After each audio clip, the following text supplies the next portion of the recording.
오늘 말씀드린 여러 가지 팁들을 실천하신다면 아무리 지옥 같은 상황에서도 밝은 빛을 볼 수 있게 되실 겁니다.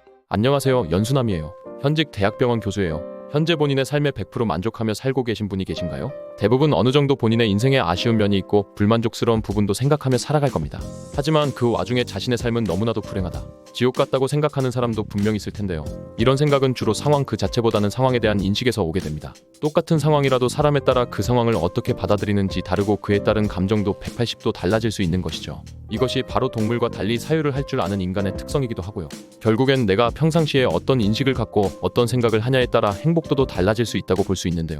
오늘은 이에 대해 조금 더 깊게 고찰해보는 시간을 가져보도록 하겠습니다. 본격적으로 알아보기에 앞서 제가 최근에 겪은 일을 하나 말씀드리면요. 어느 날 저는 늦게까지 일해 저녁도 못 먹고 퇴근을 늦게 한 적이 있었습니다. 빠르게 저녁을 먹고 쉬고 싶은 날이었죠. 편한 옷차림으로 갈아입고 요리할 힘은 없어 배달 음식을 시켰는데요.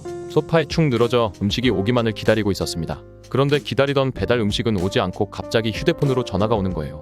배달하시는 분이 지금 배달을 왔는데 공동 현관으로 내려와 줄 수 있냐고 하는 겁니다. 인터폰이 작동 안 한다고 하시더군요. 처음엔 인터폰 조작법을 잘 모르셔서 그런다고 생각해 하나하나 버튼 누르는 법을 설명드렸는데 그래도 안 된다고 내려와 달라고 하시는 겁니다. 살면서 이런 적이 한 번도 없었기에 그분이 괜히 여기까지 올라오기 귀찮아 하거나 빨리 다른 곳으로 가고 싶어서 그런 건가 생각하며 투덜거리며 결국 내려갔고요. 배달 음식을 공동 현관에서 받고 다시 올라가려는데 엘리베이터가 이미 출발했더군요. 어차피 엘리베이터가 다시 내려오는데 시간도 걸리고 갑자기 정말 공동현관이 작동 안 했는지 확인을 해보고 싶어졌습니다. 공동현관으로 다시 나가서 문이 닫힌 뒤 인터폰을 눌러봤는데 진짜로 작동을 안 하는 겁니다. 심지어 경비실 호출, 비밀번호 입력도 작동이 안 돼서 밖에서 한참을 머물렀고요. 이때 가장 먼저 든 생각은 배달하시는 분을 오해해 죄송한 마음이었고요. 두 번째는 나의 생각 자체에 대한 재인식이었습니다. 공동현관 인터폰이 작동하지 않을 리 없다는 생각. 즉 내가 100%라고 믿었던 상황조차도 오류가 발생할 수 있다. 그렇다면 100%가 아닌 인생의 수많은 상황들에 대한 불완전하고 정립되지 않는 내 생각에는 얼마나 많은 오류들로 가득 차 있을까라는 생각이었습니다. 그리고 그러한 잘못된 생각들 중에는 나를 불행하게 만드는 생각들도 분명히 넘쳐날 거라는 생각이 들었고요. 그러한 것들에는 구체적으로 어떤 게 있는지 곰곰이 리스트를 정리해 보았습니다. 그 결과 나의 정서적인 고통에 기여하는 심리적 왜곡엔 과장과 축소가 있다는 걸 알게 되었는데요. 어떤 일에 대해 과하게 생각하거나 아니면 오히려 중요성을 간과하여 생기는 오류인 거죠. 각각에 대해 조금 더 구체적으로 살펴보면요. 과장의 대표적 유형으로 이분법적 사고가 있었습니다. 내가 목표로 한 것을 성취하지 못했을 시 완전히 실패한 인생이라고 생각하는 것이죠. 하지만 내가 목표로 하는 것은 내 인생에서 전부를 차지하는 게 아니고요. 성공도 올 나띵이 아닌 어느 정도 성취의 퍼센티지로 표현할 수 있고 이런 수치들이 전혀 의미가 없는 게 아니라는 겁니다. 완전히 성취하지 못한 아쉬움들과 어느 정도 성취했던 경험치들이 모여 현재의 나를 만들고 있다는 것을 인식한 거죠.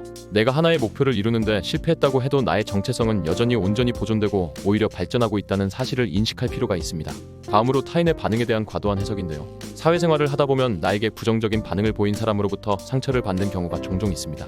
물론 내가 잘못해서 그런 경우도 있겠지만 생각보다 많은 사람은 상대방 그 자체가 마음에 안 들어서 짜증내는 것보다도 본인의 현재 기분 상태가 안 좋아서 표출하는 경우도 상당히 많다는 걸 알게 되었습니다. 특히 성숙하지 못한 직장 상사가 부하 직원에게 그러는 경우도 상당히 많고요.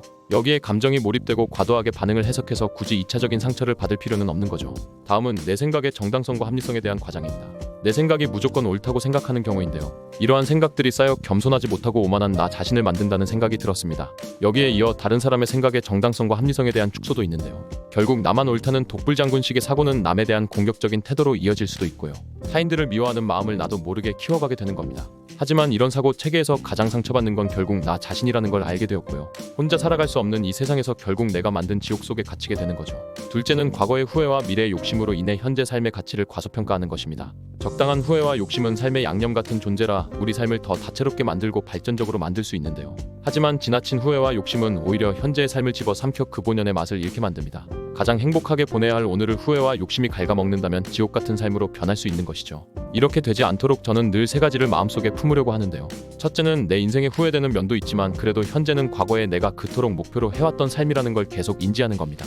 여기에만 합격하면 정말 좋을 텐데라고 생각했던 게 엊그제 같은데 실제 합격했음에도 그 기쁜 마음을 잊고 살아가는 나를 되돌아보는 거죠. 언뜻 내 삶이 불행하다고 느낄 때 현재의 삶이 과거에 내가 그토록 원했던 삶이라는 걸 한 번씩 리마인드해주면 분명 기분이 나아지는 측면이 있습니다. 둘째는 후회를 불러일으키는 나의 잘못된 선택에 대해 운명론적으로 받아들이는 겁니다. 내가 쌓아온 더 과거의 데이터들이 나로 하여금 과거의 선택을 하게 만들었기에 현재의 나를 필연적으로 받아들이는 건데요. 이런 마인드를 갖고 있기에 사실 저는 후회를 많이 하며 사는 편은 아닙니다. 그 자세한 생각 메커니즘은 멤버십 영상에서 자세히 다루고 있으니 후회 없는 삶을 살고 싶다면 구독, 옆, 가입 버튼 눌러주시고요. 셋째는 욕심을 버리는 법인데요. 욕심을 버리라는 말은 언뜻 보면 아무것도 욕망하지 말고 무색무취의 삶을 살라는 말처럼 들릴 수 있습니다. 아무것도 바라지 않는 삶은 재미없을 수밖에 없겠죠. 하지만 욕망과 그 결과를 구분할 줄 아는 것, 즉 생각의 정교함을 갖추면 얘기가 달라지는데요. 무언가를 마음껏 바라되 그 결과를 의연하게 받아들일 줄 아는 마인드셋을 갖추는 겁니다. 희망찬 삶과 평화로운 마음을 동시에 갖추게 되는 거죠. 그렇다면 결과를 어떻게 의연하게 받아들일 수 있을까요? 어떤 결과물이 내가 원하던 것이 아니었을지라도 세상이 나에게 필요한 것을 주었다고 생각하는 건데요. 돌이켜보면 내가 원했었지만 얻지 못해 대안으로 택했던 것들이 내 삶을 더 좋은 방향으로 이끌어 주었다는 생각이 자주 듭니다. 이런 믿음 속에서 삶을 살아가면 보다 더 마음 편히 내게 주어진 결과물들을 받아들일 수 있게 되는 것이죠. 오늘 말씀드린 여러 가지 팁들을 실천하신다면 아무리 지옥 같은 상황에서도 밝은 빛을 볼 수 있게 되실 겁니다.